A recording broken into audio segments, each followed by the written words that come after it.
you see okay?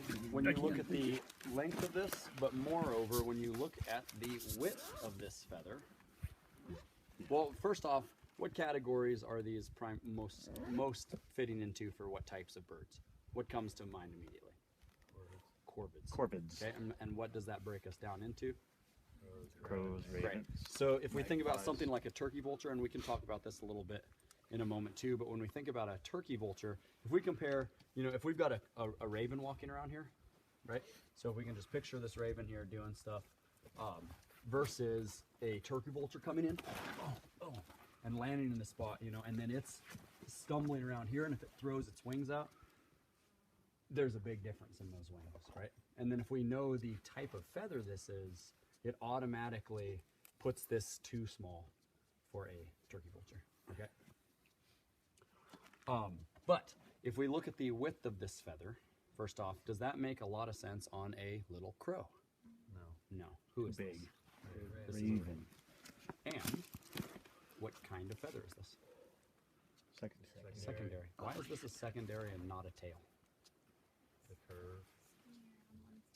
Yep. Okay, great. So, and of course the outer tail feathers, you mean the veins? Is that what you mean? Outer tail feathers can have smaller veins, more asymmetrical, so that can get tough, but yeah, that's a good thing to look for.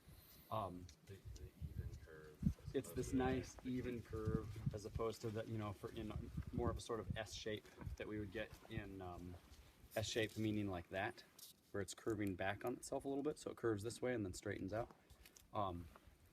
And then another really useful thing on all of these types of birds is that these feathers come down and this quill it tapers down a little bit and has a little bit of a scrunch at the end, but for the most part it does not have that more pronounced step where if you're looking at it sideways it comes out, steps down, and then evens back out, which is characteristic of tail feathers, and we would be seeing that, ravens and crows. So wait, say tail that last thing feather again. has If you look at it Sorry. sideways, you would have a drop. Yep.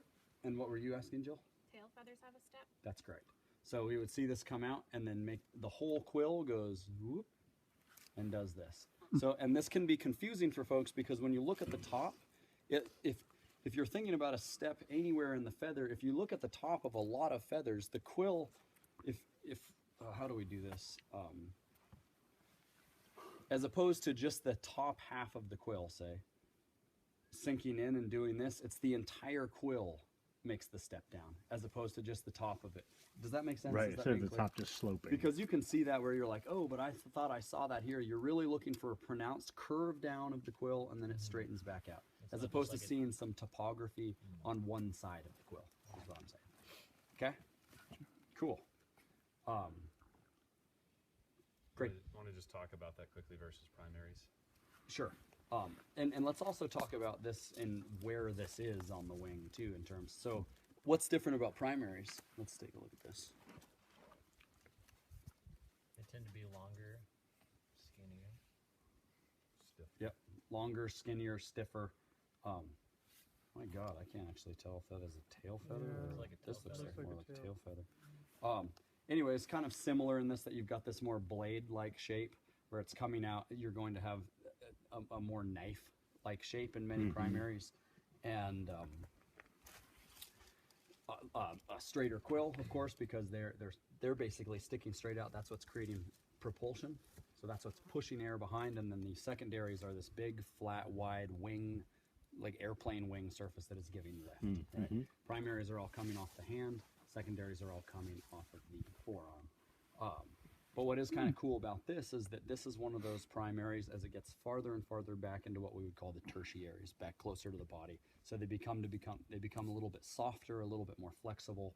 They're just a little bit more delicate and a little wider. So this is what we would call in our book, since we made up a bunch of terminology, what we would call trailing secondaries, meaning they are on the back end, as opposed to leading secondaries, which would be up with the trailing primaries.